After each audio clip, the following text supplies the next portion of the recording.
We're going sports talk. The Knicks play tonight, but I would say shout out to OKC from getting that win from the Houston Rockets, that 125 to 124 win. Uh, Kevin Houston Rockets right now is kind of surprising to see him on the Rockets, but it is what it is, like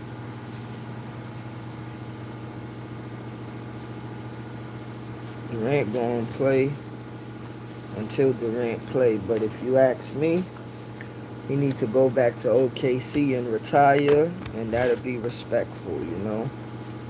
That'll be respectful. I think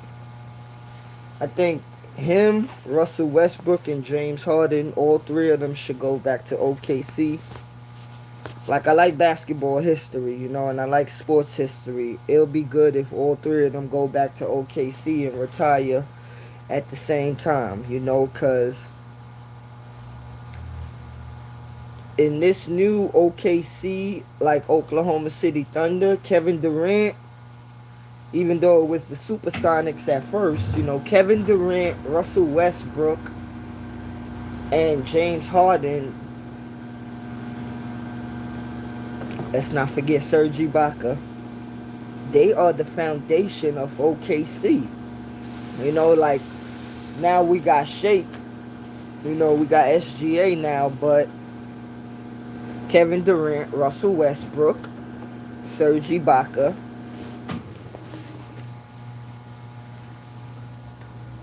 and James Harden, they are the foundation of, the new Oklahoma City Thunder / Seattle Supersonics.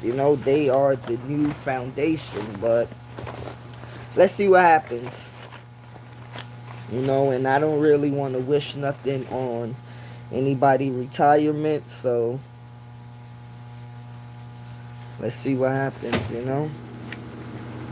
Let's see what happens. I just like certain things in sports to go a certain way, but it ain't gonna go a certain way. It's just like the Giants losing that game the other day. I'm gonna say this. I got love for Jackson Dart, because to be honest with you, I ain't got no disagreements with Russell Wilson. And Russell Wilson, he's a veteran right now in the NFL, and he deserves that veteran respect. But one thing I learned in the NFL as a quarterback, when you throw a few interceptions, teams ain't going to get along with that you play for. It's just like with a coach. As a quarterback, if you throw a couple of interceptions, you get sit down and they put the second string quarterback in. As a head coach in the NFL, if you lose games, you may lose your job. And right now, the coach for the Giants' job is hanging on a string, a needle string. And the fire is coming up. The fire is coming ablaze, I do miss the Tom Coughlin days, but I can't really say nothing about this dude losing his job, because I don't really want to see nobody lose their job, because what? Tom Thibodeau lost his job from the Knicks and Mike Brown got his job, right? And tell me, I ain't seen no report yet with Tom Thibodeau is getting a new job or even a coaching job on the bench with somebody, and that's the dirty business of sports entertainment, Today you could be here, tomorrow you could be gone. And I don't care what a lot of people would like to say Tom Thibodeau run his players like down, but Tom Thibodeau is the coach that I play for, because I'm not gonna be like the person that don't want to play basketball or don't want to be on the football field or don't want to be on the soccer field. If you're a sports player, you're gonna want to play. Like I could understand if you want to give time and some space to your other teammates, yes. But I never known a player that loved a sport that want to come off the court, the field, or out the pool, or stop playing like pool, that's in table pool, or in swimming. I never seen an athlete that wanted to stop, because me playing basketball growing up, even if I was hurt, I still played. Like I done had so much leg injuries where, I'm gonna be honest, a car and a bus ran over my leg, but that didn't do nothing to me. I will say, like, that wasn't, I would say, like, the sports injuries was worse than the bus and the car running over my leg, because I remember one day I played a game and sprained my left ankle.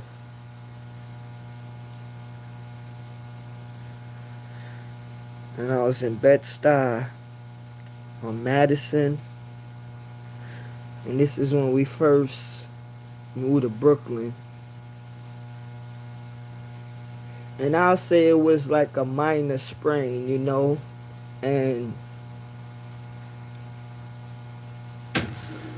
growing up in the Bronx, like I fell a lot playing basketball, but I never really had no sprained ankles playing basketball in the Bronx. Like going out, moved to Brooklyn, that's when I started getting certain leg injuries I didn't really experience leg injuries in the Bronx that much. Like I probably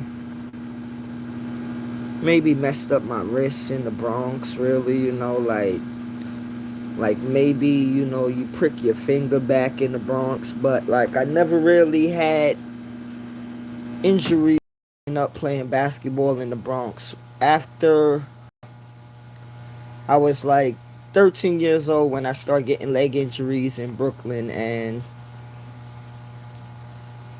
a lot of years I just fought through the pain. I fought through the pain a lot of years. I fought through the pain, and it was cool.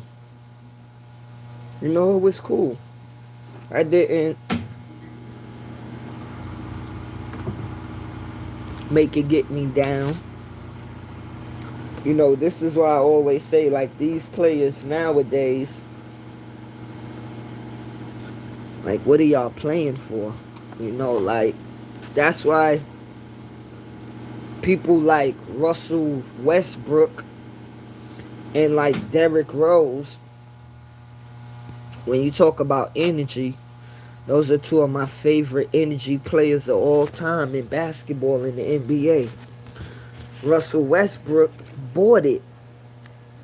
He brings it every night, and when he was in OKC young, he bought it every night. Now, when you look at Derrick Rose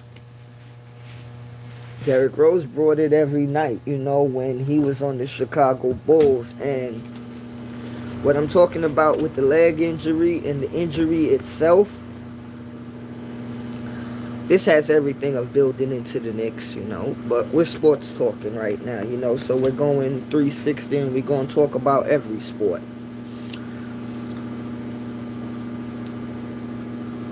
Derrick Rose, I'm going to be real, because a lot of people always ask the little question, what would Derrick Rose be if he didn't get injured? Now, he'd have been a bad mother effer, right? But still, he was still a bad mother effer, you know, because when you look at what he did in Chicago, what he did with the Timberwolves, what he did with the Knicks, you know. And I know if my memory is correct, I'm missing one team or two teams that he played for, but watch him play on the Knicks. Watch him play for the Bulls. And I watch him play for the Timberwolves. You know? As I said, I'm not going to get up here and tell you stuff that I didn't see or something that I don't know. I can't do that. And I'm going to talk about when he was on the Chicago Bulls. You know, his first 2 years. You've never seen a point guard in the NBA slash and cut like that, and you get to the point where Derrick Rose just bounced like a spring of what I seen, you know, like I don't know if Derrick Rose had hydraulics or springs inside of his shoes or whatever, but how he used to jump, it remind me of when I see Travis Hunter jump. And even Zach LaVine. Okay, it's certain players that got hops, and Derrick Rose had that hop in him. He had that spring in his step. But one thing we got to realize, and this is why we got to take care of our bodies as people. You know, we have to take care of our bodies. And I remember being a teenager all of our lives. Our mother used to tell me and my brother that, you know, take care of your body, you know, take care of yourself, you know. And I ain't gonna front. My brother never had no sprained ankle. My brother never had no busted knee, because he ain't never. When I went to play basketball and other stuff, my brother was there messing with music, you know. So he ain't never really had to worry about that. He took care of his body. You know, I took care of my body too, but playing my basketball and just living in life, sometimes, you know, my body, it wasn't 100%, but my mind was 100%. That's why anytime I played a game of basketball, I ain't had no quit in me. I ain't had no quit in me, you know. I ain't had no quit in me, because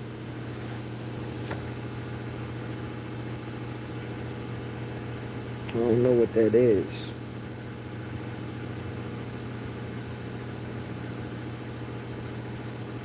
I don't know what quitting is when it comes to basketball. I don't know what quitting is when it comes to any sport, actually, to be honest with you, because,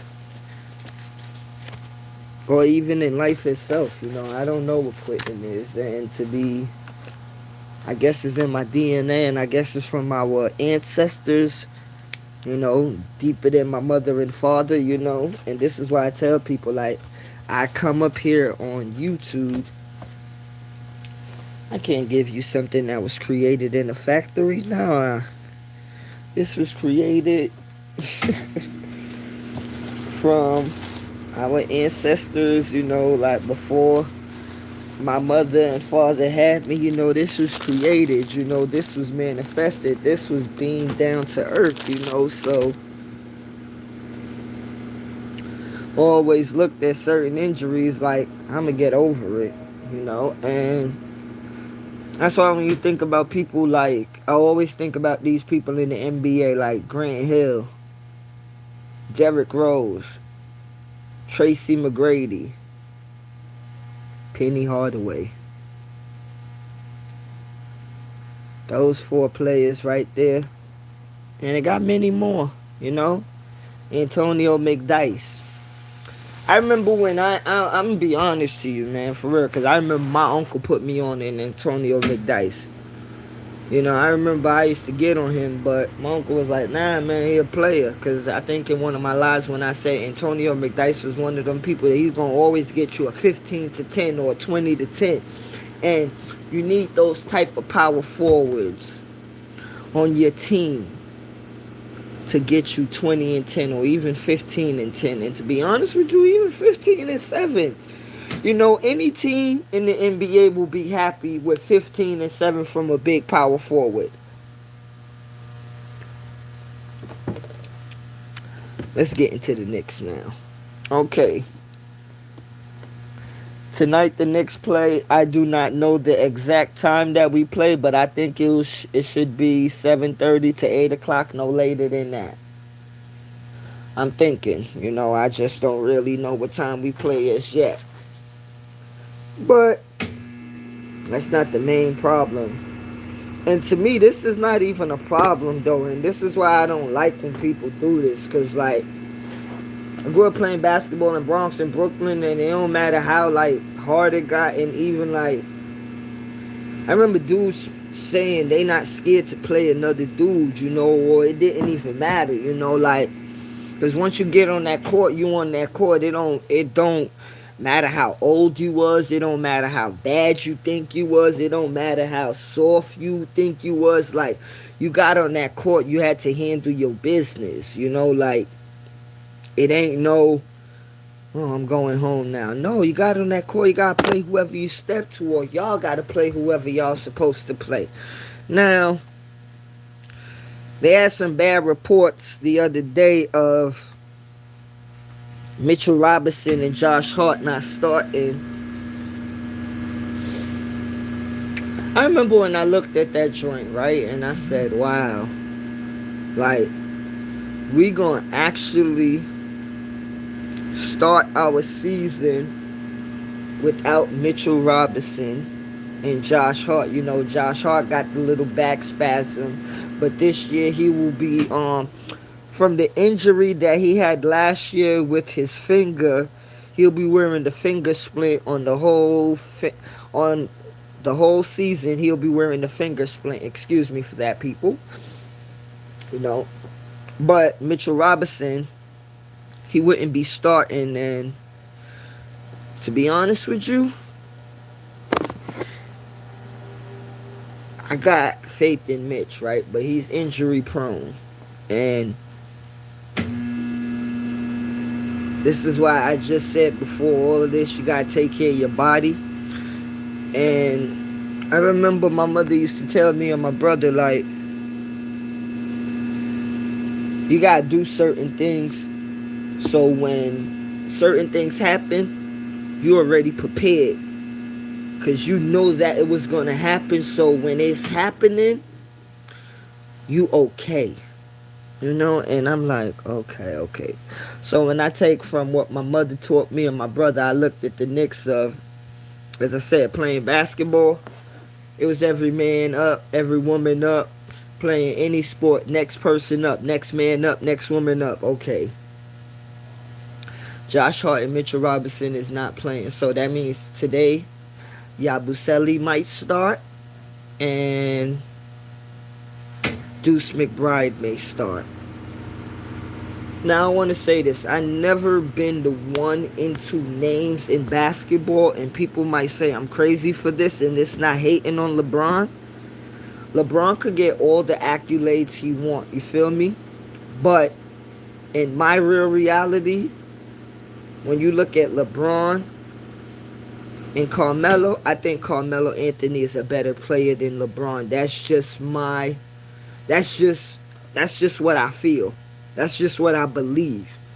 I'm not into the public jocking and everybody liking LeBron just because it's LeBron James. No disrespect to Michael Jordan, but it's like when they call Michael Jordan the greatest of all times, and if you disagree against that, people don't like you. Or even if you disagree as saying LeBron is the greatest of all times, people don't like that. Let me tell you something, people. You better be free to let people have their own opinions and voice their own opinions. I don't know what type of world you from where you thinking that people got to agree with you, and just because somebody don't agree with you that you must hate them.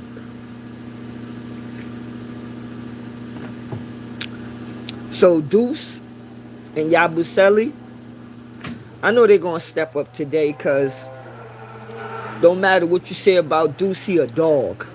Okay, he a dog, and I'm gonna be honest. I don't even know if Mike Brown may start Deuce tonight, but I'm just thinking those are the two second people that be up, Yabusele and Deuce McBride. You know, like I would have to say this too about the whole East. You know, because on the West right now you're gonna have the Lakers. They're gonna have drama. You know, the Houston Rockets supposed to be okay somewhat because you got Kevin Durant. So whether you like it or not, like that Kevin Durant's still a top tier player in the NBA. I don't care what nobody say, and he is one of the best players ever to be in the NBA. You know, for real, he's one of my favorite players of all time. You know, and yeah, give respect to Kevin Durant. You know, cause he's a baller. And for some people that be talking about they love basketball and all of that, or like Kevin Durant love the game, and I respect people that love the game. You know, I respect people that respect the game. You know, cause some people will just look at this game as a regular sport, but this thing that we call basketball, I could tell you many reasons why I will always love this thing we call basketball. You know, play basketball through any weather, rain, snow, heat, and throughout all them times of whether it was raining, whether it was snowing, whether it was hot, I still had the same feeling. I love this game. You know, like, so I always say one famous story, man. Morris Avenue, 170. Me and my cousin for my birthday. I remember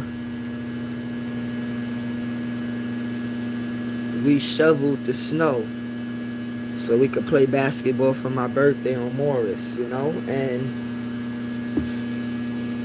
like, I didn't shovel snow a lot of times to play basketball, you know? So it ain't, this game goes deep with me, you know, like competition of not losing, or even like, you know, two opponents. And what I mean by two opponents, I mean whether it's a 5-on-5, 3-on-3, 2-on-2, or 1-on-1. You know, like some people look at this as a regular sport, but those who love basketball, they can sit down and talk to you for days. They could talk to you about many different things, from the coaches, from the people that clean up, the janitors, from the people that put the nets up, the equipment people. You know, from high school to junior high school, from college, you know. Like in the general public, we have to call it a game for people to understand. But for people that really love this, it's just another part of life. You know, it's just another part of life. It's in life, you know. You can't separate basketball in your life, you know. And it ain't something that you have to put out there where everybody see it. No, it's inside your heart, you know. Because when I watch certain things, like yesterday, I watched the Redeem Team documentary, and for people that seen the 1992 Dream Team, That was like a lot of people to say that that was probably one of the best teams ever created, and I would have to agree with that. But like I said, with me, I don't like to agree with everybody, you know? Because one of the greatest basketball teams that I ever seen was, if I'm correct, I think it was the '96 Bulls when they won 72-10. I don't care what nobody say. I know a lot of people that say when Steph Curry and them. I forgot the record that Steph Curry and them how much wins that Steph Curry Warriors got, but that Bulls team that won 72-10, that was it's a different level. And I know a lot of people that say, but the dream team was everybody on the East Coast and the West Coast in the NBA mixed in. Yes, it was good. You know, because you had Karl Malone, Chris Mullin, Jordan, Bird, Magic. You know, like, those are heavy hitters. Those are heavy weights in the NBA. But when you look at this new generation, and this is why I tell people, like, I love this sport. Okay, I'm not gonna disrespect this sport, or I'm not gonna even let nobody disrespect this sport either, because we love this sport, the ones that do love the sport, because it brings you joy, it brings certain people joy, and it opens many doors. You know, it opens many doors. So when I watched the Redeem Team documentary yesterday, and as I say, I love basketball history, I love sports history itself. I remember all the years, you know, because if I'm I've been watching basketball since I came out of my mama. You know, like, maybe as a kid, like from 1 to 4 years old, I ain't understand it too good, you know, but like I think 5 years old is when I start understanding like defense and offense in the two teams, and like I start really understanding the structure of basketball like at 5, you know. So when I looked at that, I said, okay, yeah, certain things from 1992, right? Americans men basketball ain't ain't really you had the, what is it, the '99 team, you had the 2000 team, you had different teams, but before the Redeem Team, it was a gap where the rest of the world was catching up to USA, you know. And I'm gonna say this at the end because I want to save this, and I mean this too, you know, because people may misunderstand what I'm saying with this, but if you do, you do. I don't care though. Now, that gap, right, of USA black men playing basketball in America. Now, this how I looked at it yesterday when I seen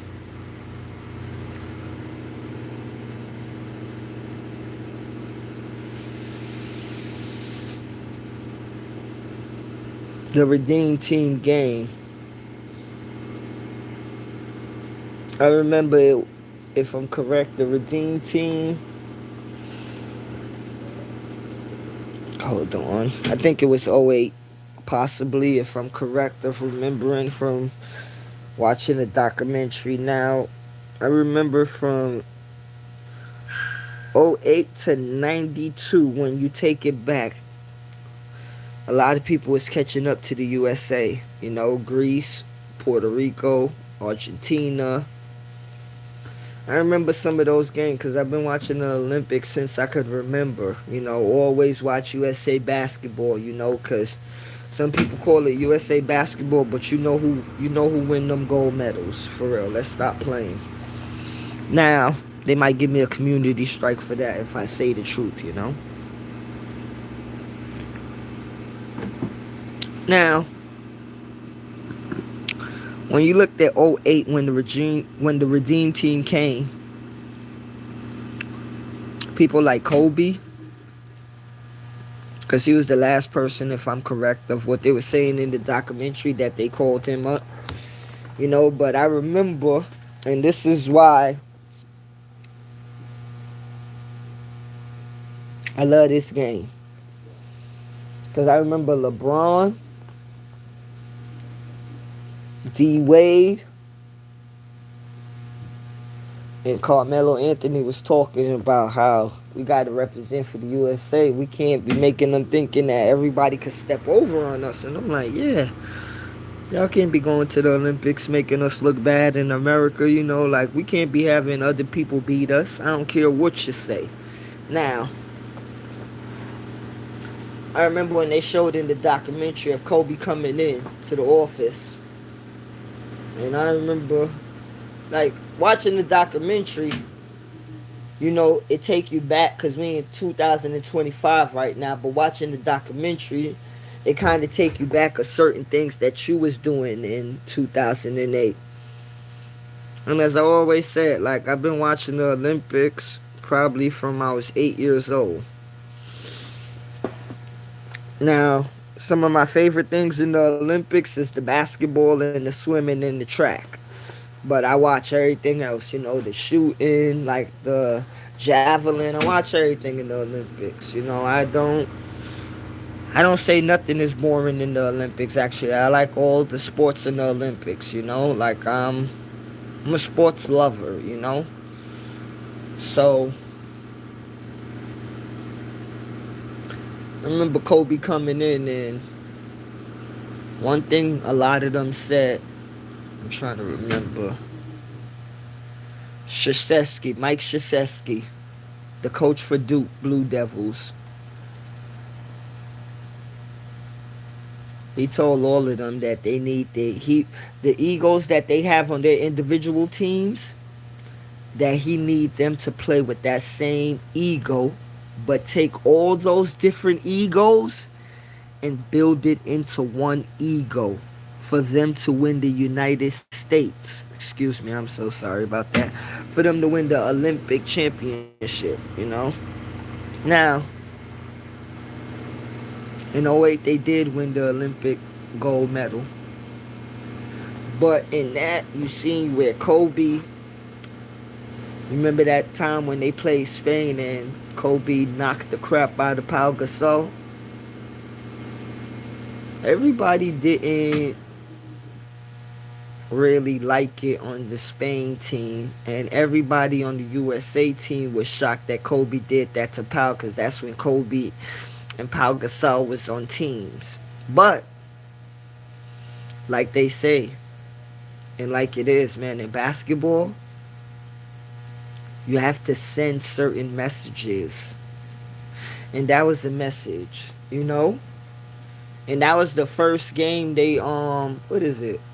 That was the first game, I think, for the Beijing Olympics.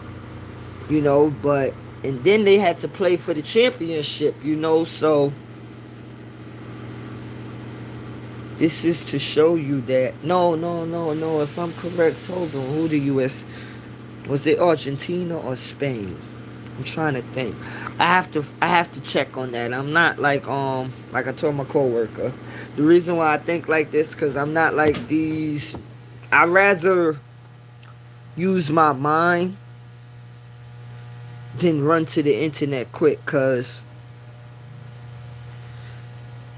these internet applications and these things, they would have us